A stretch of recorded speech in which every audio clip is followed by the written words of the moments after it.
Hey everybody, thanks for tuning in to another episode of The Dip. I am your host, Stevie Chips, and I just got back from seeing Suicide Squad in theaters, and so this is a instant movie review. I'm not in the car.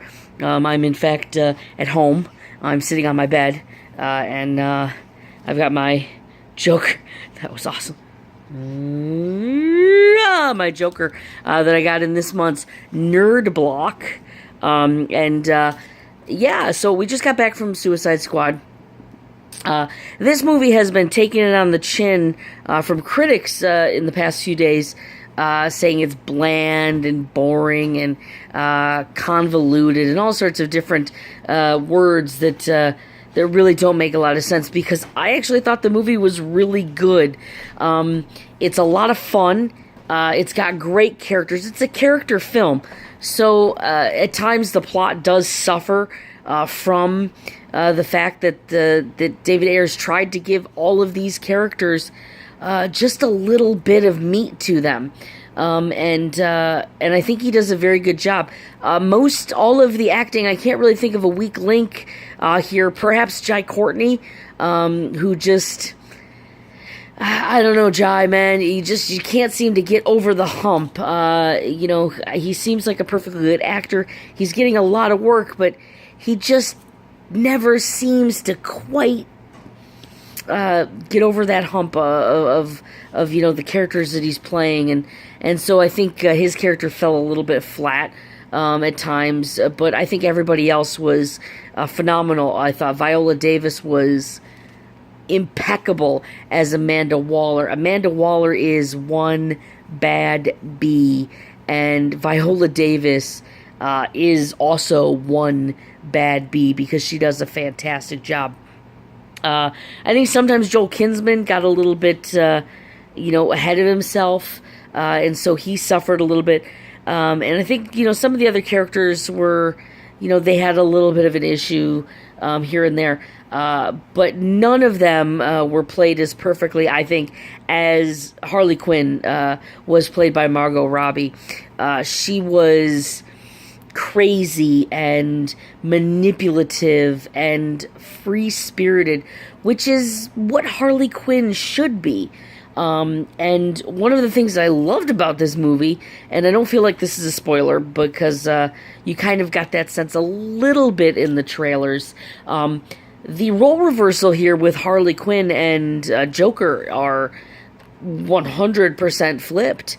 Instead of her pining for him and trying to move heaven and earth to be with him, he is literally tearing apart the underbelly of Gotham and Midway City to get to Harley and to get her back. And he's obsessed with her from minute one, and it's fantastic. I love the way they did it. I love that kind of switch. Normally, you've got Harley being the the one chasing the Joker and trying to get him and all that kind of stuff. And there is a lot of that. I mean, she's very much infatuated with him, like she's always been. But he is clearly equally, if not perhaps more, infatuated with her. And it's a great dynamic that we really haven't seen much of. Usually Joker is the dominant one. But a couple of times, a couple of different characters point out that, now, even Joker himself points out that Harley is the real badass of that couple. She is the more manipulative and more just cutthroat, really, of the two of them. So that's great. And Margot Robbie, like I said, she is fantastic. When Margot Robbie burst onto the scene in Wolf of Wall Street, I thought, here's another attractive blonde actress who's probably not that good. She was okay in Wolf of Wall Street. And then, I was like, and then I watched it again and I was like, actually, she's pretty good. And, since then she's been in some really good films where she has been fantastic. Her role in Whiskey Tango Foxtrot with Tina Fey was great. She was phenomenal in that movie. So Margot Robbie is putting herself into a pantheon of quality actresses that I don't think many people thought she would be in. And she's earning her way. You can't say that she got these roles on her looks, because she is also turning out to be a very good actress, and she's getting better with every role. I don't think she's an Academy Award winner just yet, but she could get there, because she seems to be growing with every movie role that she takes. Will Smith is very good as Deadshot, morally ambiguous, but also kind of the noble, the nobleman that he often does play, and he does it well, and stick with what works. And he just looks like he's having fun. I've seen, interviews with him and interviews with, the group of them, and God, it looks like Will Smith is having the time of his life. I don't think I've seen Will Smith this excited for a movie, or this happy during press junkets, perhaps maybe since the original Men in Black. He just looks to be, like I said, he looks to be having the absolute time of his life, and kudos to him, because he does a very good job. He is the leader of this movie. He's the star of this film with Robbie, and he does a great job of kind of leading the ship, and a great take on a great character like Deadshot. Jared Leto is just mind-blowingly good as the Joker. It's different.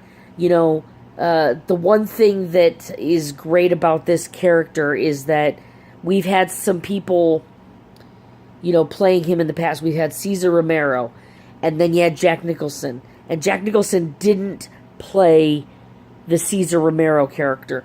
And then you had Heath Ledger, and Heath Ledger didn't play the Jack Nicholson Joker. And then you had, you have Jared Leto, and Jared Leto is not playing the Heath Ledger version. He's also not playing the Jack Nicholson version or the Cesar Romero version. He's playing his own version, and I think a true comic book fan will look at his version of Joker and be like, wow, that is spot on. He is so good. He is so just wicked and imbalanced, and there's this room that we've seen in the trailers with all these guns and knives and just random things drawn about, and they don't explain it one bit, but it's absolutely mad, and it's perfect. And Jared Leto, like I said, he does a great job playing a different take on the Joker, one that we've not seen before, but one that is equally up there with both the performances of Heath Ledger and Cesar Romero, who I think were probably the top two Jokers up to this point. I've not been a big fan of the Jack Nicholson character. I think he was just a little too campy for that movie. So, but yeah, Heath Ledger, just very, very good. We did get some glimpses of Batman, and that was kind of neat. He was there kind of, with some of these bad guys, and showing kind of how he was responsible for putting a great number of these supervillains in the prisons. The movie has there's a plot that's a little bit unfleshed out. There's some things with the main villain that I don't think we got a great explanation for, other than, it's just, this is how it needs to be. So it did suffer from that. I think at times the movie felt a little bland, and a little, the pacing was just off. But overall, I thought it was a very, very good movie. I think Margot Robbie is amazing as Harley Quinn. I hope they find a way to include her in more of these DC films, because she's fantastic. She was the star of this film. She's the best part about this film. And she's absolutely amazing. The rest of the cast is also very good. Like I said, I think Jai Courtney was maybe the weak link. But even he did a very good job. He just kind of didn't really get all the way there. Like I said, at times the plot does feel a little rushed and a little and the pacing was kind of off. But I think, like I said, because you have a character-driven film, and you're trying to give all of these characters a little bit of backstory, give them a little bit of heart. You sometimes have, some things fall through the cracks. One thing that I'm glad did not fall through the cracks, and I think it was perhaps my favorite part of this movie, outside of the Harley Quinn Joker kind of twist from what we normally get, the performance by Jay Hernandez as El Diablo was just a revelation, man. He is so good at this character, and giving this character life. And you've got this bad guy who just, who's done very, very bad things, unspeakably bad things. You have a guy who has done awful, awful things, but you feel for him. And there's a scene in the bar that we've seen a little bit of teases of in the trailers, and God, it wasn't what I expected it to be. I thought it would be a light-hearted scene with some jokes, and it turned out to be probably my favorite moment in the film. I got a lump in my throat. It was so beautiful and raw and emotional, and it was a great little gritty moment within what it was otherwise kind of a light and fun movie. I think the movie was fun. I think it was funny when it needed to be. It had all of the right amount of action, and then a little bit extra on the side. The action sequences were well played out. Didn't seem forced or cheesy. Some of the stuff with Deadshot and the shooting and just great. Some absolutely mind blowing sequences there with the fighting with these different characters. So overall, I liked it a lot. I'm gonna give it 4 out of 5 double dips, and I liked it a lot. I think you should definitely go give it a try. I know that there are a lot of people saying a lot of bad things about this film. I don't get it. I didn't see what they saw, and I know I'm a DC person, but I've said before, I don't want DC movies to suck. I want good movies. I want to see my favorite characters done really well, and I want to enjoy them, and I want to be able to watch them over and over and over again. And I think Suicide Squad is a film that I'm going to be able to watch over and over and over again.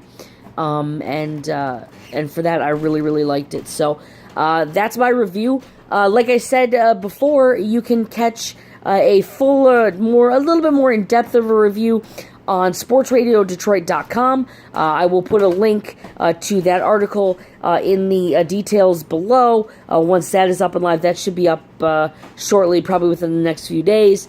And I will be doing some more of these, and you'll be able to see those more in-depth written articles on sportsradiodetroit.com. So thank you again to the guys over there. I really do appreciate it. So thanks for watching. I hope you enjoyed this. Go ahead and give me a like. If you haven't already, give me a subscribe.